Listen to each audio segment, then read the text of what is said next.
사랑의 하나님, 참으로 감사합니다. 저희를 구원하시고 예배의 자리에 불러주셔서 하나님과 교통하게 하시니 감사를 드립니다. 이 시간 저희가 마음과 진정을 다하여 진리 안에서 예배할 때 영광 받아 주옵소서. 예수 그리스도의 이름으로 기도하옵나이다. 아멘.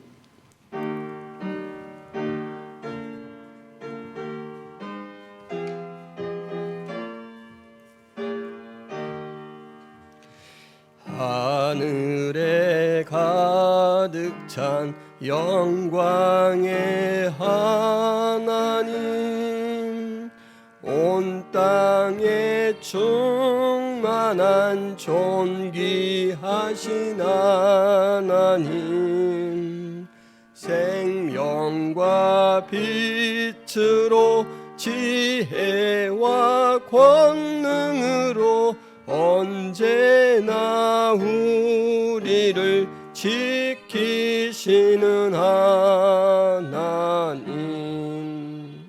성부와 성자와 성령 삼위의 하나님, 우리 예배를 받아주시옵소서. 아멘. 여호와여 일어나옵소서. 하나님이여 손을 드옵소서. 가난한 자들을 잊지 마옵소서. 어찌하여 악인이 하나님을 멸시하여 그의 마음에 이르기를 주는 감찰하지 아니하리라 하나이까. 주께서는 보셨나이다. 주는 재앙과 원한을 감찰하시고 주의 손으로 갚으려 하시오니 외로운 자가 주를 의지하나이다. 주는 벌써부터 고아를 도우시는 이신이다. 악인의 팔을 꺾으소서. 악한 자의 악을 더 이상 찾아낼 수 없을 때까지 찾으소서. 여호와께서는 영원 무궁하도록 왕이시니 이방 나라들이 주의 땅에서 멸망하였나이다. 여호와여 주는 겸손한 자의 소원을 들으셨사오니 그들의 마음을 준비하시며 귀를 기울여 들으시고 고아와 압제당하는 자를 위하여 심판하사 세상에 속한 자가 다시는 위협하지 못하게 하시리이다. 아멘. 전능하사 천지를 만드신 하나님 아버지를 내가 믿사오며 그 외아들 우리 주 예수 그리스도를 믿사오니 이는 성령으로 잉태하사 동정녀 마리아에게 나시고 본디오 빌라도에게 고난을 받으사 십자가에 못 박혀 죽으시고 장사한 지 사흘 만에 죽은 자 가운데서 다시 살아나시며 하늘에 오르사 전능하신 하나님 우편에 앉아 계시다가 저리로서 산 자와 죽은 자를 심판하러 오시리라. 성령을 믿사오며 거룩한 공회와 성도가 서로 교통하는 것과 죄를 사하여 주시는 것과 몸이 다시 사는 것과 영원히 사는 것을 믿사옵나이다. 아멘.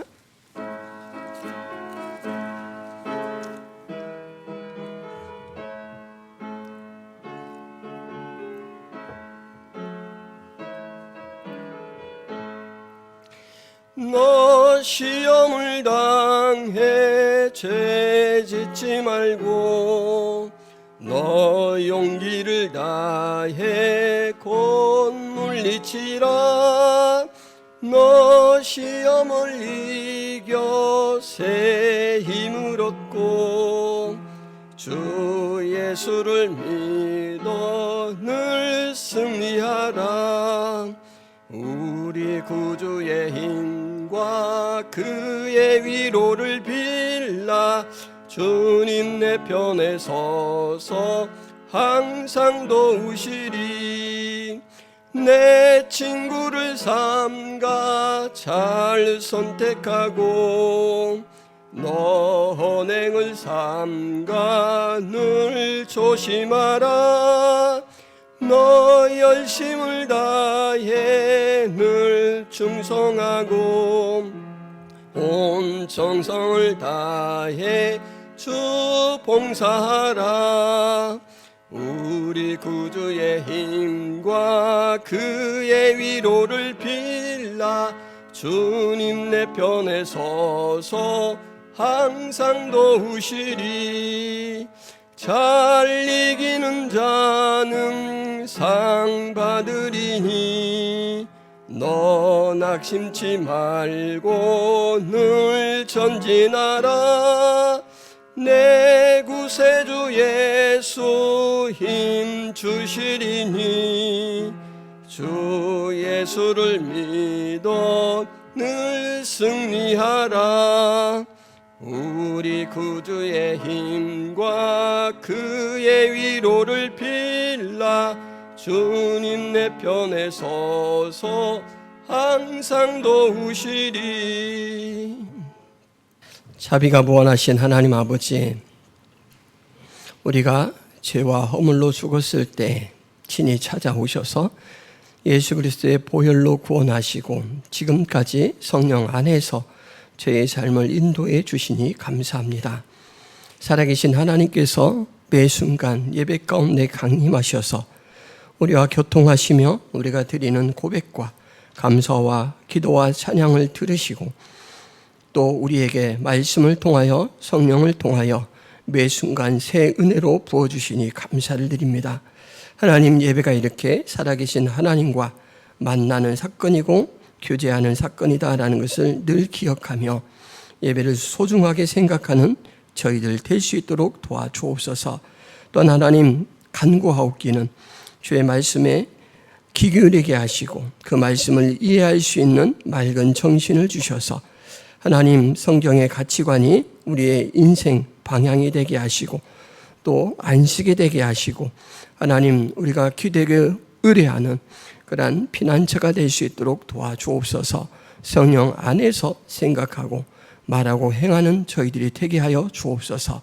하나님, 김포 성화교회를 이 지역에 세워주셨사온데 이 지역에 이 시대에 감당하라고 주신 사명들에 늘 깨어있도록 도와주옵소서. 먼저는 성도 안에 사랑의 깊은 교통이 있게 하여 주옵소서. 서로 섬기는 가운데 믿음이 자라가게 하시고 자라가는 부분들을 가지고 이웃에 복음이 필요한 사람들, 예수 그리스도의 사랑이 필요한 사람들에게 나누고 전하는 그 영광스러운 삶을 살게 하여 주옵소서. 교회가 세워진 목적, 사랑과 섬김을 통하여 구원의 영생이 있음을 알게 하고 보여주고 그 전하는 그 사명에 늘 깨어 감당하는 저희들이 되게 하여 주옵소서. 이를 위하여 기도하고 주 앞에 간구할 때 하나님, 필요한 훈련도 잘 이루어지게 하여 주옵시고 또한 필요한 재원들도 하나님의 능력으로 공급하여 주옵소서. 이 교회가 우리 하나님을 사랑하는 그 마음을 모든 이웃 가운데 온전히 드러내게 하시고 봉사와 섬김을 통하여 그 사랑이 열매로서 귀착될 수 있도록 하나님 도와주옵소서. 또한 우리가 늘 기도하는 삶을 살게 하여 주옵소서. 기도는 하나님과의 교통이라고 하였습니다. 너무너무 중요해서 영적 호흡이라고 하였습니다. 또한 지체에게 나눠줄 수 있는 가장 귀한 선물이고 함께 멍에를 지는 것이라고 하였습니다. 우리가 이 기도를 통하여 서로 밀착되게 하시고 서로 봉사하게 하여 주옵소서. 또한 주님의 뜻을 잘 분별하고 세상 가운데 행할 수 있도록 도와주옵소서. 하나님, 특별히 2025년도는 힘써 하나님을 알아가려고 합니다. 우리가 그 일을 위하여 말씀을 읽고 말씀을 듣고 말씀을 묵상하고 말씀을 배워나갈 때 하나님, 그 말씀이 우리의 영의 양식이 되게 하여 주옵소서. 우리의 믿음을 튼튼하게 세우는 골조가 되게 하여 주옵소서. 또한 하나님, 잘하고 분별한 만큼 믿음으로 반응할 수 있도록 도와주옵소서. 하나님, 또한 우리가 주님의 살아있는 기관, 주님께서 친히 세우신 교회를 통하여 하시는 주님의 일에 선한 동역자가 될 수 있도록 도와주옵소서. 선교에 동역하게 하여 주옵시고 또한 하나님께서 세워주신 영혼들, 어려운 그 영혼들을 돌보고 하나님 섬기는 그 일들에 깨어있도록 도와주옵소서. 예수 그리스도의 마음으로 보게 하시고 느끼게 하시고 감당할 수 있도록 하나님 도와주옵소서. 오늘도 마음에 무거운 짐을 가지고 온 자 하나님 앞에 털어놓고 위로를 받게 하시고 새 힘을 얻게 하여 주옵소서. 가족 중에 또한 병환 중에 있어서 참 안타까운 그 제목을 놓고 하나님 앞에 기도하는 자들도 있습니다. 우리 하나님께서 치료하여 주옵시고 또한 우리 하나님께서 샘을 공급하여 주옵소서. 고통 중에도 믿음이 약해지지 않도록 우리 하나님께서 친히 찾아가 위로하여 주옵소서. 하나님, 고통을 초월하는 기쁨과 고통을 초월하는 안식이 있음을 말씀을 통해 발견하게 하시고 또한 그 소망으로 굳게 세워지게 하여 주옵소서. 오늘 우리가 또한 성경 말씀을 통하여 주의 뜻을 알고자 합니다. 우리의 마음을 낮춰주시옵시고 우리의 귀가 하나님의 말씀에 깨어있도록 도와주옵소서. 홀로 영광 받아주실 것을 믿사옵고 예수 그리스도의 이름으로 기도하옵나이다. 아멘. 교회 소식을 말씀드리겠습니다. 김포 성화교에 오신 성도 여러분을 예수님의 이름으로 환영하고 축복합니다. 올해 표어는 힘써 하나님을 알자인데 여러 방면으로 힘써 주시고 또 배워가면서 그렇게 아는 은혜가 있기를 바랍니다. 예배 후에 전교인 식사 교제가 있습니다. 식사 교제를 꼭 나누시고 돌아가시기를 바랍니다. 오후 시간에 소그룹 성경 공부를 합니다. 오늘은 50과 예수님의 어머니 마리아에 대해서 합니다. 그리고 3월에 집사 임명을 하려고 합니다. 김포 성화교회에서 이제 첫 번째로 이렇게 조직을 위해서 집사 임명을 하려고 하는데 서리 집사 임명이 은혜 가운데 잘 될 수 있도록 기도해 주시기를 바랍니다. 19일에 수요 예배가 있고 21일에는 금요 기도회가 있고 22일 퀼트 모임이 있습니다. 후원하는 선교사님, 이길 한마은 선교사님, 김경민 목향이 선교사님 위해서 기도해 주시기를 바랍니다. 그리고 유튜브 창에 김포 성화교회를 검색하시면 언제든지 함께 하실 수가 있습니다. 오늘은 우리 등록하는 자매가 있어서 함께 축하하도록 하겠습니다. 우리 이현지 자매, 지은정 집사님 따님이시고 우리 이승권 형제님 동생인데 손을 앞으로 이렇게 활짝 펴서 우리 현지 자매에게 주님의 이름으로 축복하는 마음으로 너는 시냇가에라는 찬송 함께 찬양하겠습니다.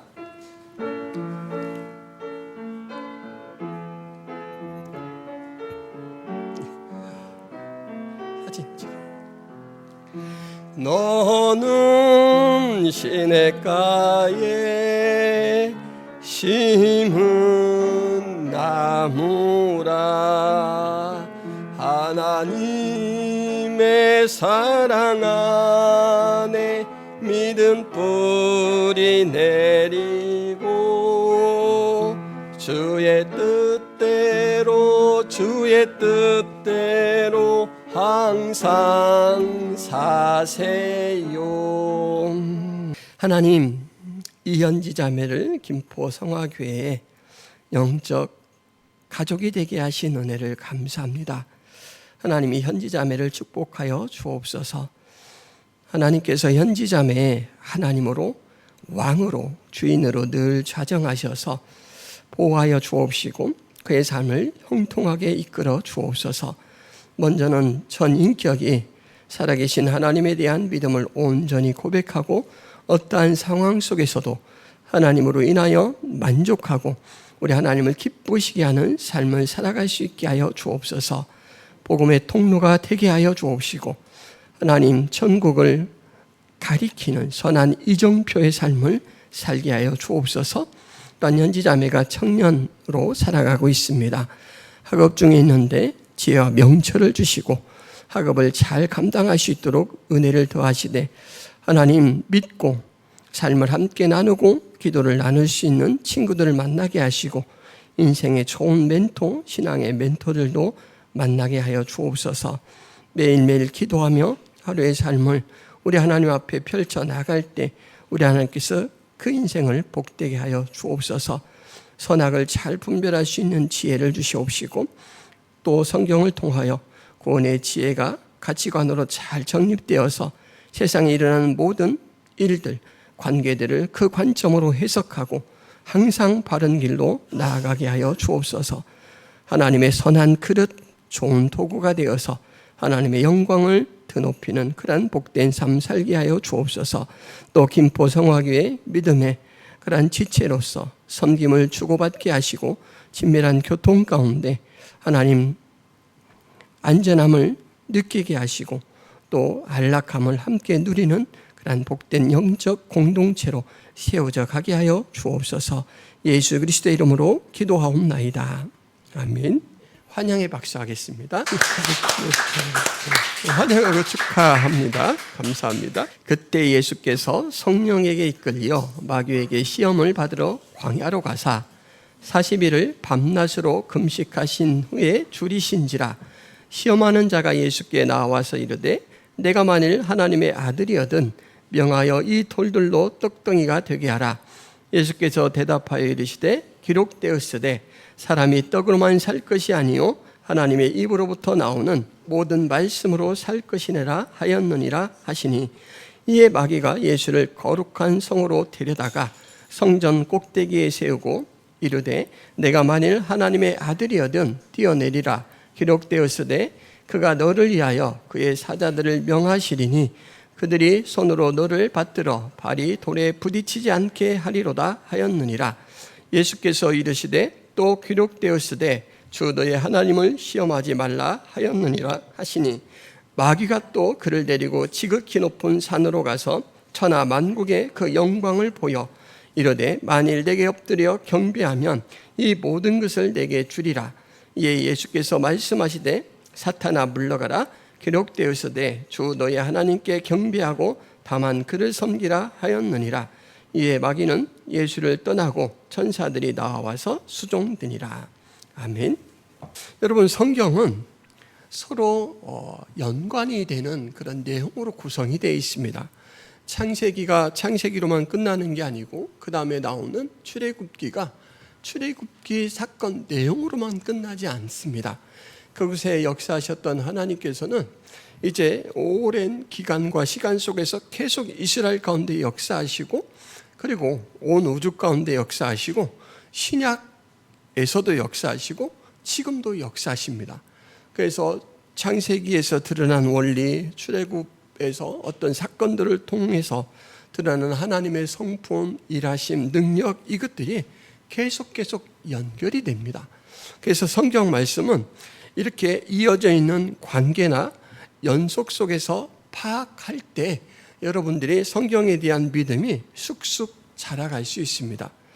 쉽게 말하면 맥이 통하는 이야기로 성경을 이해하고 그 요점을 받아들일 때 여러분들의 신앙이 자라간다라는 것이죠.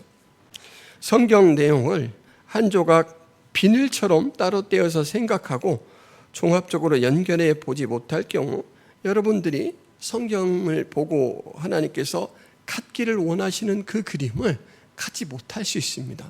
그런데 이제 성경 말씀을 이렇게 연결시키고 이렇게 하다 보면 이렇게 하나하나 조각들이 다 모여서 마치 모자이크 그림을 완성해 놓고 일정한 거리에서 보면 그림이 되게 아름답잖아요. 그런 것처럼 성경이 종합적으로 이해가 됩니다. 그렇게 이해가 되고 나면 말씀을 들을 때는 이야기가 이렇게 해서 진행되는구나, 그 일이 그렇게 해서 나왔구나, 이렇게 이제 막 말씀을 깨닫는 은혜가 깊어지고, 또 이단이 공격해 올 경우 이 성경 원리가 그냥 이단의 그런 잘못된 원리들을 제압해 버립니다. 이렇게 해서 이단 사상에 유혹되지 않죠. 오히려 이단을 잘 물리칠 수가 있습니다. 그래서 성경을 종합적인 시각으로 보려고 하는 자세가 필요한데, 여러분 오늘 예수님의 이 시험 부분이 그러한 종합적으로 이렇게 연결되어 있구나라는 것을 깨달을 수 있는 중요한 본문입니다. 하나님께서 시험을 하신다, 아니면 하나님은 시험을 안 하신다, 어느 게 맞을 것 같습니까? 창세기 22장 1절에 보면 이런 말씀이 나옵니다. 그 일 후에 하나님이 아브라함을 시험하시려고 그를 부르시되 아브라함 하시니 그가 이르되 내가 여기 있나이다. 아브라함은 하나님께서 벗이라고 칭할 정도로 아주 가깝게 교통을 나누는 그런 존재입니다. 근데 아브라함을 시험하신대요. 한번 그 사건을 잘 기억해 놓으시기를 바랍니다. 신명기 8장 16절 말씀도 같이 한번 읽어보겠습니다. 내 조상들도 알지 못하던 만나를 광야에서 내게 먹이셨나니 이는 다 너를 낮추시며 너를 시험하사 마침내 내게 복을 주려 하심이었느니라.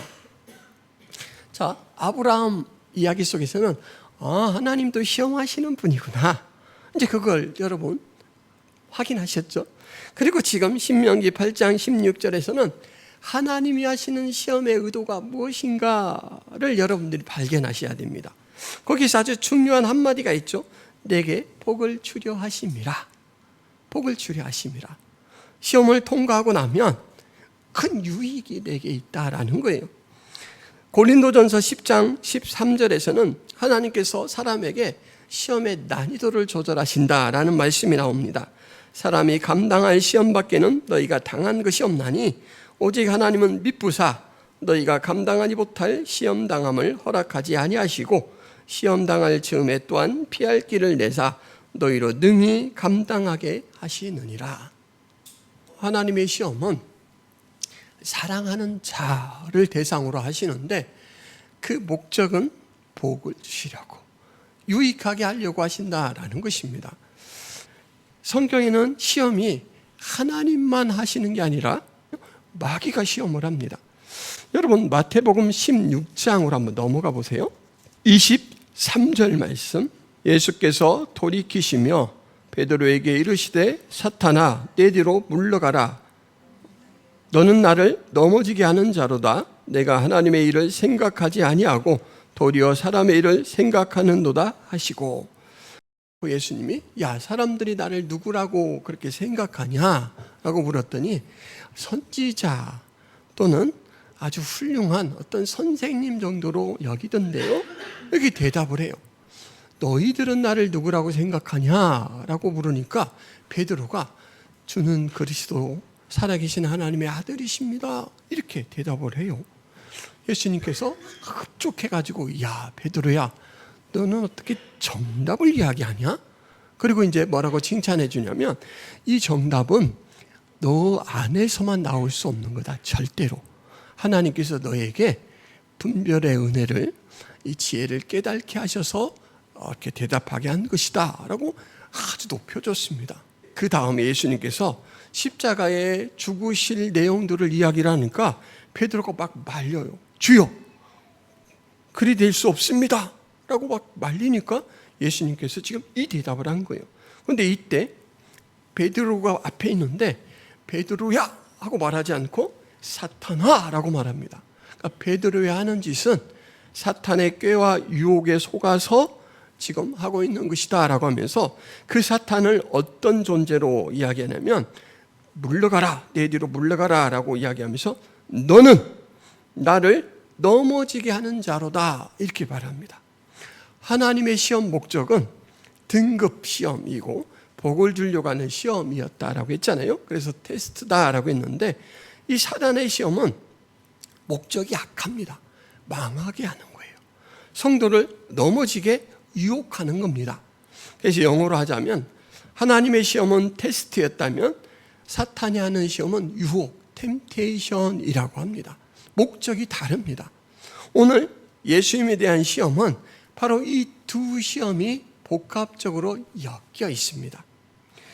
예수님의 시험을 진행하는 존재를 1절에서는 아까 마귀라고 했고 3절에 보면 3절 한번 보시겠습니다. 다시 넘어가야겠네요. 4장 3절에 시험하는 자가 예수께 나와 이르되 내가 만일 하나님의 아들이여든 명하여 이 돌들로 떡덩이가 되게 하라. 바로 시험하는 자로 진행자를 마귀요 그는 시험하는 자라, 그가 이 시험을 주관한다 라고 이렇게 밝히고 있습니다. 예수님의 시험에 마귀가 개입되어 있다라는 것이죠. 그런데 여러분 이 예수님의 시험에는 마귀보다 훨씬 더 큰 역할을 하는 존재가 또 개입되어 있습니다. 1절 말씀 다시 한번 읽어보세요. 1절 말씀 자, 같이요. 시작. 그때 예수께서 성령에게 이끌려 마귀에게 시험을 받으러 광야로 가사. 마귀에게 시험을 받는데 그 시험을 시작하게 이끄는 존재가 있어요. 누굽니까 여러분? 성령이십니다. 성령. 하나님이십니다. 세례를 받고 이제 메시아로서 출발, 말하자면 지난번에 메시아로서 그 등극하는 그런 절차로서의 의미가 있다라고 했는데, 그 메시아가 되고 나서 첫 번째 하는 이 일이 바로 시험을 받으시는 일입니다. 근데 마귀가 시험을 진행해요. 문제를 직접 출제하잖아요. 그런데 그 주관하는 존재보다 훨씬 더 큰 역할을 하는 그런 이제 존재가 있는데, 역할이 있는데, 그건 뭐냐면 시험을 기획하는 겁니다. 언제, 어디서, 누구에게 시험을 받게 할까, 이 모든 것들을 기획해요. 그리고 전체 전개 과정을 총괄하고 그 시험에 대해서 책임을 지는 이런 존재를 우리는, 마귀는 주관자라고 한다면 주체자라고 합니다. 누가 클까요, 여러분? 역할이 누가 클까요? 주관자는 그냥 여기 일어나는 요 사건만, 예를 들면 시험 땡 종을 치면 시험지를 가져가서 자 받으세요 하고 이제 컨닝하시면 안 돼요, 시간은 50분이에요, 이것만 해요. 이거는 마귀가 해요. 근데 모든 시험을 왜 하는가, 목적을 정하시고 어떤 그런 내용으로 할 것인가, 그리고 그때 그 결과에 따라서 어떻게 또 그 대우를 할 것인가, 이 모든 부분을 결정하는 분은 주체자이신 성령님, 하나님이시다라는 것입니다. 그러니까 예수님의 시험은 두 대상이 개입하고 있는데, 하나님이 훨씬 더 큰 역할을 하시는 개입자다라는 것이죠. 다른 복음서에서도 이 사실을 분명하게 명시합니다. 마가복음, 누가복음에서도, 마가복음은 딱 2절만 예수님의 시험에 대해서 기록을 합니다. 성령이 곧 예수를 광야로 몰아내신지라 광야에서 40일을 계시하면서 사탄에게 시험을 받으시며 들짐승과 함께 계시니 천사들이 수종들더라. 이게 예수님에 관한 시험 전부예요. 근데 거기에서도 꼭 빼놓지 않는 부분이 그러니까 성령 하나님께서 예수님의 시험 전체를 총괄한다라는 것을 밝히고 있습니다. 하나님의 시험 목적은 유익을 주기 위해서, 복을 주기 위해서라고 했잖아요. 예수님은 더 이상 나아질 필요도 없고 개선할 필요도 없고 또 부과되어야 할 복도 예수님에게 유익이라고 할 만한 것이 아닙니다. 완전한 존재잖아요. 그런데 왜 예수님은 그럼 이 시험을 받을까요? 하나님께서 왜 예수님을 시험하실까요? 완전한 존재인데 왜 시험하실까요? 무엇을 확인하시려고? 자, 그것은 예수님의 신분과 역할을 이해할 때 좀 더 분명히 우리가 알 수 있습니다. 이스라엘 대표로서 예수님께서 이 땅에 오셨다라는 것을 바울은 고린도전서에서 예수님을 아담과 의도적으로 이렇게 연결을 시키면서 밝히고 있습니다. 고린도전서 15장 22절에 보면, 아담 안에서 모든 사람이 죽은 것 같이 그리스도 안에서 모든 사람이 삶을 얻으리라. 아담과 예수님을 이야기를 하면서, 아담은 죽음을 부른 존재, 근데 아담은 살리는 존재라고 이렇게 밝힙니다. 45절에 보면, 기록된 바 첫사람 아담은 생명이 되었다함과 같이 마지막 아담은 살려주는 영이 되었나니, 첫 아담, 그리고 이제 예수님을 마지막 아담이라고 칭합니다.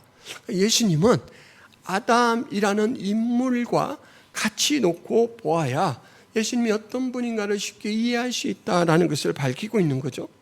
그리고 또 히브리서에서는 예수님을 모세와 연관을 시킵니다. 또한 모세는 장래에 말할 것을 증언하기 위하여 하나님의 온 집에서 종으로 신실하였고, 그리스도는 하나님의 집을 맡은 아들로서 그와 같이 하셨으니, 우리가 소망의 확신과 자랑을 끝까지 굳게 잡고 있으면 우리는 그의 집이라. 고린도전서에서는 아담과 같은 존재가 바로 예수님이다 라고 해서 첫째 아담, 마지막 아담이라고 했는데, 히브리서에서는 모세는 종으로서 하나님의 일에 봉사했고 예수님은 아들로서 봉사했다, 이렇게 이야기해요. 이 두 사건은 이스라엘 역사의 분기점을 이루는 아주 중요한 그런 역사적 사건인데, 여러분 이 두 사건의 공통점은 뭐냐면 순종의 실패하는 것입니다. 하나님께서 아담에게 아담아, 내가 만든 이 모든 것을 네가 다스려라. 그리고 아담에게는 그 권한과 함께 무엇을 줬냐면 자유로 하나님을 순종할 수 있는 그런 은혜를 줬습니다. 네 자유로 나에게 순종하도록 해라. 근데 여러분, 아담이 그 자유를 하나님 앞에 순종하는 걸로 쓰지 않고 하나님을 거역하는 걸로 썼죠. 그래서 선악과를 따먹는 죄를 보면서 이제 하나님 앞에 순종하는데 실패했습니다. 그 실패 이후에 아담이 지은 죄가 우리에게 유전되어서 모든 인류는 죄인이 되었습니다. 그래서 순종에 실패한 아담. 그리고 모세는 이스라엘을 애굽에서 하나님께서 구출하셔서 안식의 땅, 하나님께서 약속하신 가나안으로 이끈 그런 지도자죠. 여러분, 여기에서 여기까지 들어가는데 얼마 걸렸다고요? 광야 애굽에서 나와서 가나안으로 들어가는데 40년이 걸렸습니다. 40년. 원래는 40년이 걸릴 이런 거리가 아니고 20일 안쪽에 갈 수 있습니다, 여러분. 근데 왜 40일이 걸렸냐? 이스라엘 백성들이 광야에서, 지금 애굽에서 나와서 광야를 통과해서 가나안으로 가야 되는데, 이곳에서 하나님이 어떤 분인가를 알기를 원하셔요. 여러분, 광야를 안 가보셨죠? 저도 안 가봐서 잘은 모릅니다. 근데 광야는 어떤 특징이 있냐면 모든 것들이 열악합니다. 결핍되어 있습니다.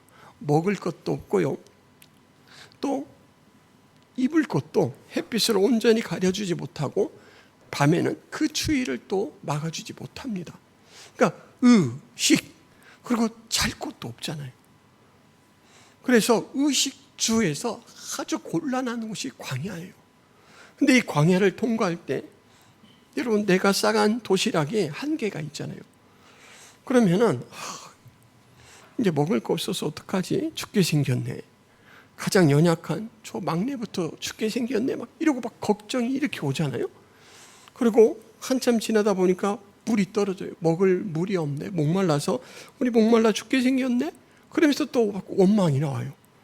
그러니까 이스라엘 백성들이 모세에게, 모세님, 우리에게 물이 떨어졌습니다. 이제 내일 가면은 먹을 것이 없을 것 같습니다.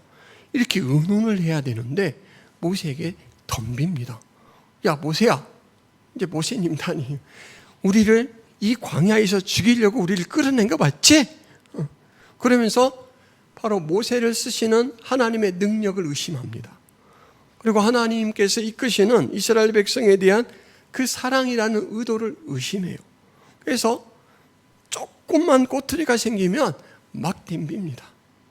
그래서 결국은 불순종으로 하나님께서 만나를 내려 먹이시고, 고기가 먹고 싶다 그러니까 메추라기를 또 줘서 먹이시고, 밤에는 얼어 죽지 않도록 불기둥으로 따뜻하게 공기를 데워서 자게 하시고, 또 낮에는 뜨거운 햇빛이 상하지 않도록, 피부암 걸리지 않도록 구름으로 쫙 햇빛을 가려서 이동할 때 이스라엘 백성들이 그 그늘 속에서 가게 다 베풀어 주셨는데 이스라엘 백성들은 막 불만만 이야기해요.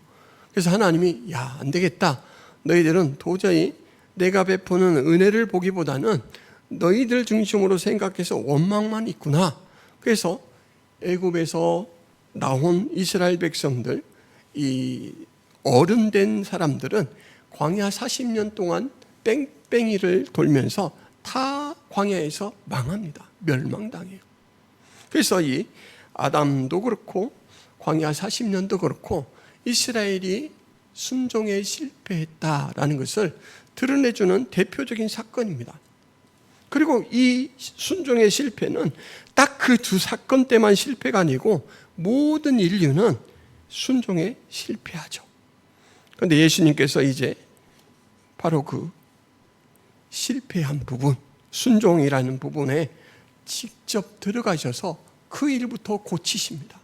그 일부터 이루어내셔요. 왜냐하면 이스라엘을 구원할 왕으로서, 제사장으로서, 대표로서 이 땅에 오셨기 때문에 그들이 실패한 그 부분부터 완성해야 돼요.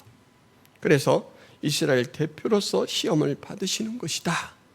세례가 이스라엘과 연합되어서 이스라엘을 대표로 받으신 것처럼 죄를 이제 없애기 위해서 죽음을 당하시는 것, 그것처럼 바로 이 시험도 이스라엘 전체를 대표해서 그들과 함께 받아서 예수님의 성공이 곧 이스라엘의 성공, 예수님의 성공이 곧 여러분들의 성공으로 그렇게 하나님 앞에 역임을 받도록 그 시험을 수행하신다라는 것이죠. 이것이 지금 예수님께서 친히 자발적으로 시험에 응하시는 이유입니다. 두 번째, 이 시험의 의미는 성경에서는 이스라엘을 돕는 자가 되기 위해서 예수님이 친히 그것을 경험하신다라고 말합니다. 여러분, 세계에서 가장 험악한 바다가 베링해입니다. 베링해는 사방에서 휘몰아치는 폭풍 후 깊이를 가늠할 수 없는 검푸른 감청색 바다예요. 그리고 파도가 너무 높아서 집채만한 파도라는 말로는 부족할 정도입니다. 그리고 이곳은 이제 북쪽과 가깝기 때문에 그 물이 아주 심장을 얼려버릴 것만큼 아주 차갑습니다. 만약에 이곳에서 조벌하다가 바다에 떨어지거나 그리고 이제 파도 때문에 배가 침몰하는 경우 살아날 확률은 아주 희박합니다. 그런데 이렇게 베링해에서 만약에 조난을 당했다 그럴 경우 마지막 희망이 하나 있는데 그 희망이 뭐냐면 해양 인명구조대원을 만나는 거예요. 베링해의 모든 상황을 대비해서 이 사람들은 훈련을 합니다. 그 차가운 바다에 막 몇 시간씩 수영 연습을 해요. 그 파도 속에서 파도를 헤치고 뚫고 나가기 위해서 악조건 속에서 훈련을 합니다. 그 보기만 해도 막 두려움에 몸이 이렇게 오싹 굳는 그런 검푸른 바다, 그 두려움을 떨쳐버리려고 그 속에서 훈련을 해요. 그래서 이 해양 인명구조대원들은 베링해의 전문가들이 됩니다. 현지인들은 그 사람들에 대해서 특별한 이름을 가지고 부릅니다. 가디언이라고 불러요. 우리말로 말하자면 수호자예요. 수호자. 악명 높은 바다, 지옥 같은 곳에서 오직 그들만이 조난자를 지켜주고 안전하게 집으로 돌려보낼 수 있는 존재입니다. 실력을 갖춘 사람들, 베링해와 싸워 이긴 사람들. 가디언들은 휘몰아치는 폭풍으로 헤치고 나아가는 수영 실력, 깊이를 가늠할 수 없는 감청색 바다에서도 두려움에 사로잡히지 않는 담력, 그리고 내동댕이 치는 파고와 고를 타는 노련함, 저체온의 극한 속에서도 육체의 한계를 초월하는 그 정신력, 그걸 집중해서 이제 조난자들을 돕습니다.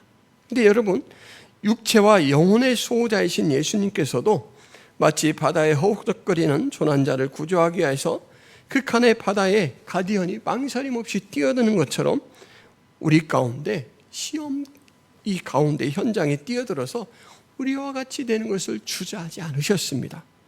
그리고 그 시험이 얼마나 힘들고 고되고 사람을 어렵게 만드는지를 친히 경험하셨어요.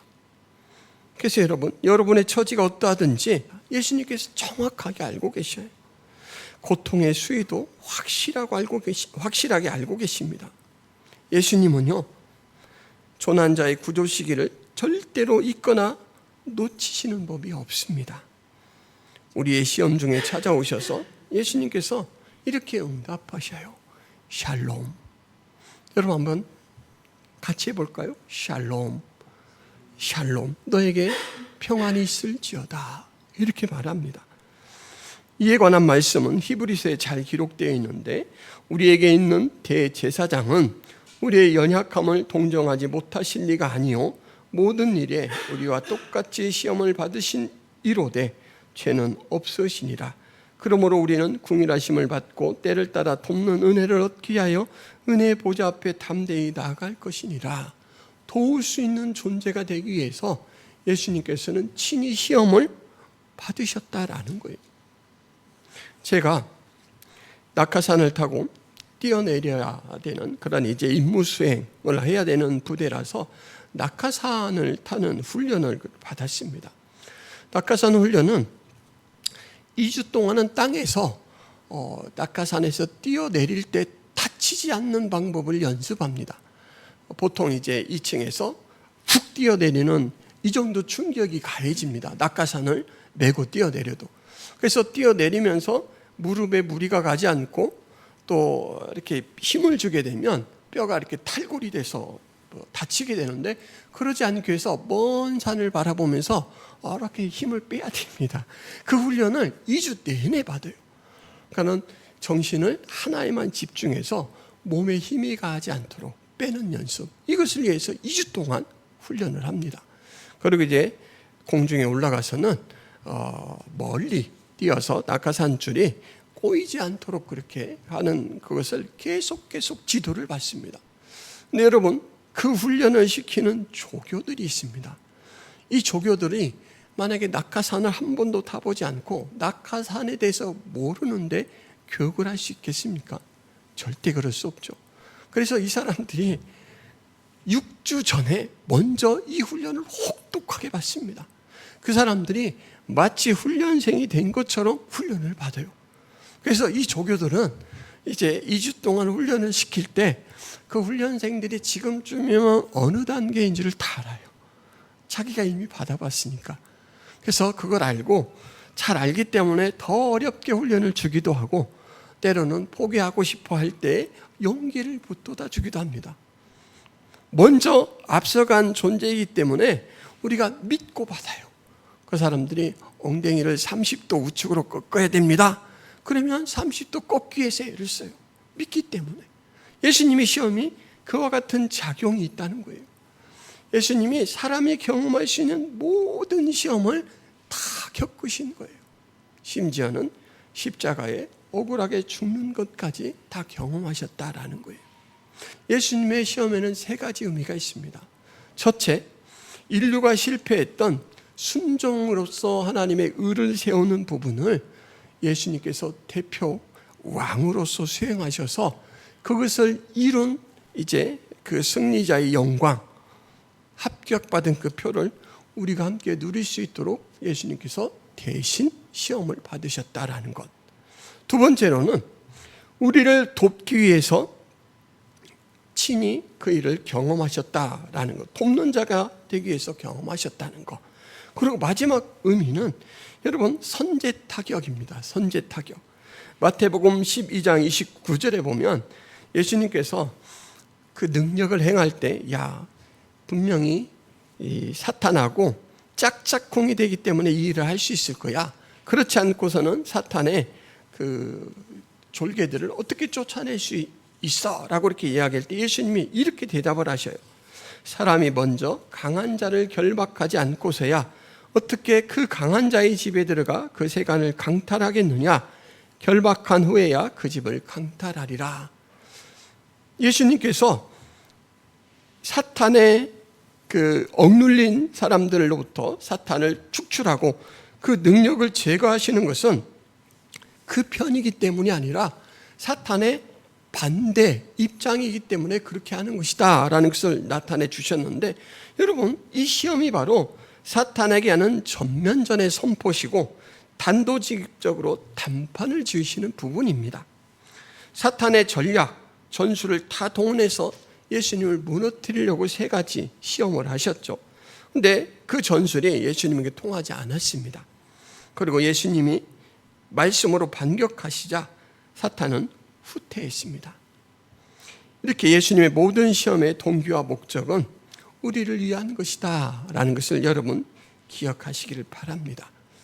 오늘은 첫 번째 시험까지도 나갈 수 없었네요. 오늘 여기까지 해야 될 것 같습니다. 여러분 예수님께서 오늘 이 말씀만 기억해 놓으시기 바랍니다. 예수님께서 시험에 응하신 것은, 그리고 하나님께서 예수님에 대한 시험을 기획한 것은 바로 우리를 위한 것이고 우리를 대신한 것이고 우리와 연합되어서 그 시험을 이제는 실패자가 아니라 승리자로서 경험하게 하고 영원토록 그 영광 누릴 수 있도록 그렇게 하기 위해서 하신 것이다. 그래서 사단은 예수님 시험의 주관자일 뿐이고 주체자는 성령 하나님이시다 라는 것을 기억하시길 바랍니다. 오래전부터, 영원 전부터 기획한 일이에요. 거기 오래전부터 기획하시고 예수님께서 이제 역사에 들어오셔서 그 일을 이루실 때 역사하신 하나님이 그 2000년의 시간을 거슬러서 지금 이 시간에 여러분 가운데 일하고 계시다라는 것을 기억하기를 바랍니다. 아까 말씀드렸죠. 베링의 그 험난한 바다, 정말 몇 분만 떨어져 있어도 죽을 것 같은 그 바다 속에서 가디언이라는 구조를 위한 사람들은 모든 이 실전 훈련을 마치고 조난자를 구하기 위해서 친히 그 바다에 뛰어들어서 위치를 파악하고 또 상태를 파악해서 적절한 조치를 취하여 안전하게 집에 돌려보내는 것처럼 예수님을 보내신 하나님께서는 우리를 그렇게 안전하게 구원해 내시려고 지금도 예수님을 통하여 성령 하나님을 통하여 역사하고 계십니다. 참 그 사실을 알면 위로가 돼요. 그래서 여러분, 하나님이 쓰시는 중요한 도구 중에 하나가 바로 옆에 있는 지체들입니다. 먼저 어려움을 통과해 나간 이제 연륜이 높으신 어르신이 많이 힘들지. 애 키울 때는 다 그래. 꾸미지도 못하고 때로는 머리 한번 빗지 못하고 밖에 나가야 될 때도 있지. 근데 다 지나가. 그리고 아이들은 그런 사랑을 먹고 크는 거야. 이렇게 또 격려를 해주면 아, 그런 거구나. 힘이 나요. 돈 때문에 어려움이 있을 때 참 돈이 없으면 효도도 어렵고 또 자녀들에게 어른 노릇 할 때도 참 제약이 되는 부분들이 많지. 근데 지나봐. 하나님께서 꼭 필요한 때는 놀라운 방법으로 돈을 또 공급해 주시더라고. 기도해봐. 나도 같이 기도할게. 이렇게 또 도와요. 그리고 지나보니까 정말 돈 문제가 내 인생에서 가장 작은 문제구나 라는 것을 깨우칠 때도 있어요.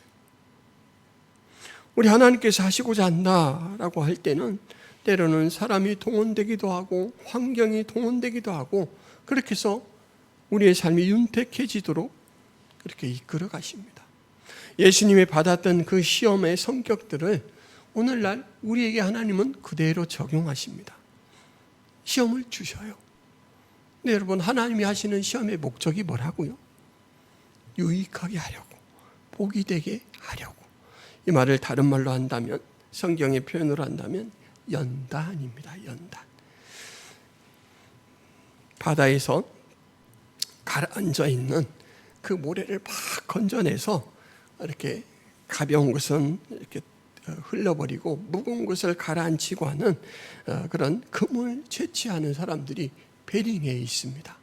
그런가 하면 또 밀림 속에서도 그런 일을 통하여 금을 모아요. 근데 그렇게 수집된 금은 순도가 그렇게 높지 않습니다. 70%, 80% 이 정도 돼요. 근데 그 금을 도가니에 넣고 불을 지펴서 오랫동안 가열을 하면 그 알갱이들이 녹고 녹으면서 가장 무거운 금은 아래쪽으로 계속 가라앉습니다. 그래서 순도가 가열하면 가열할수록 높아져요. 그 불 도가니를 통과하고 나면 순도가 높아지는 것처럼 하나님께서는 우리를 시험이라는 도가니 속에서 신앙의 믿음의 순도가 높은 존재로 다시 거듭나게 하십니다. 그래서 하나님의 시험은 멀리 떨어진 관점으로 보자면 되게 큰 유익이에요. 지금은 고달프고 어렵죠. 근데 지금 고달프고 어려울 때 우리를 홀로 두지 않고 가장 잘 아는 예수님을 보내신다라는 것을 기억하시길 바랍니다. 기도하겠습니다.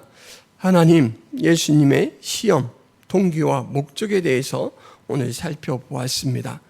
예수님의 시험, 완전한 분이시라 시험 받을 필요가 없는 그런 분이시지만 바로 우리의 대표로서, 우리의 왕으로서 우리의 유익을 위하여 시험을 수행하셨고 그 영광과 그 성공으로 인한 유익을 바로 우리에게 적용해 주신다라는 것을 저희들이 살펴보았습니다. 하나님, 그 은혜를 받은 자로서 늘 감사로 반응하며 살게 하여 주옵소서.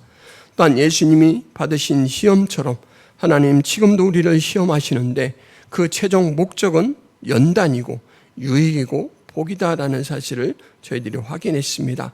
하나님 믿는 마음으로 당당하게 시험에 응할 수 있도록 도와주옵소서. 또한 우리가 어떠한 처지에 있든지 간에 우리를 가장 잘 아시는 예수 그리스도께서 우리와 함께 하심을 저희들이 기억하게 하여 주옵소서. 예수 그리스도를 의지하여 통과하게 하여 주옵시고 예수 그리스도 안에서 승리한다라는 사실을 믿는 믿음으로 하나님 활력을 가지고 자발적으로 그 시험을 응하는 저희들이 되게 하여 주옵소서. 예수 그리스도의 이름으로 기도하옵나이다. 아멘.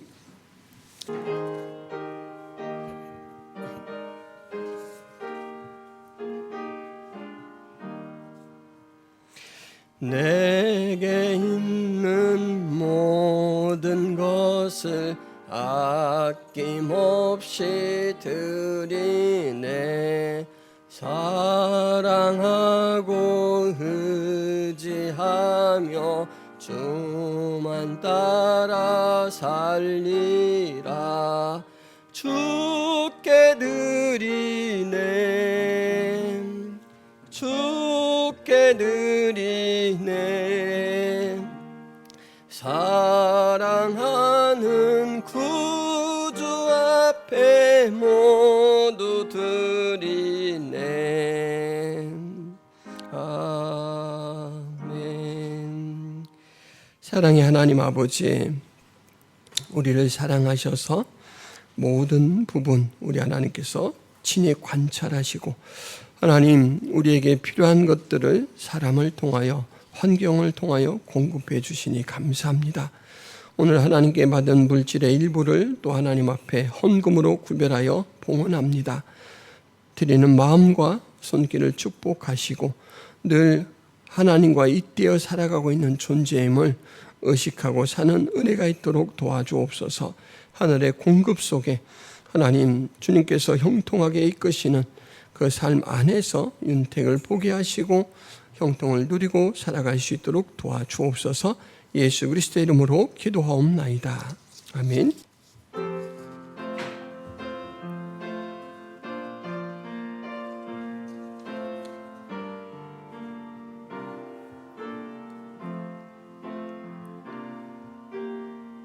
세상은 들리고 사람들은 변하여도 나는 주를 섬기리. 주님의 사랑은 영원히 변하지 않네. 나는 주를 신뢰해. 오직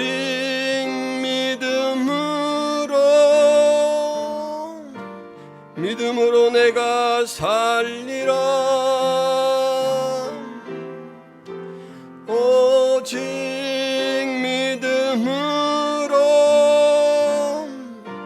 믿음으로 내가 살리라. 오직 의인은 믿음으로 말미암아 살리라. 오직 의인은 믿음으로 말미암아 살리라. 이제는 예수 그리스도의 은혜와 하나님 아버지의 크신 사랑과 성령 하나님의 교통의 역사가 김포성악의 모든 성도들 머리 위에 하나님 백성들 머리 위에 이제부터 영원토록 함께 있을지어다.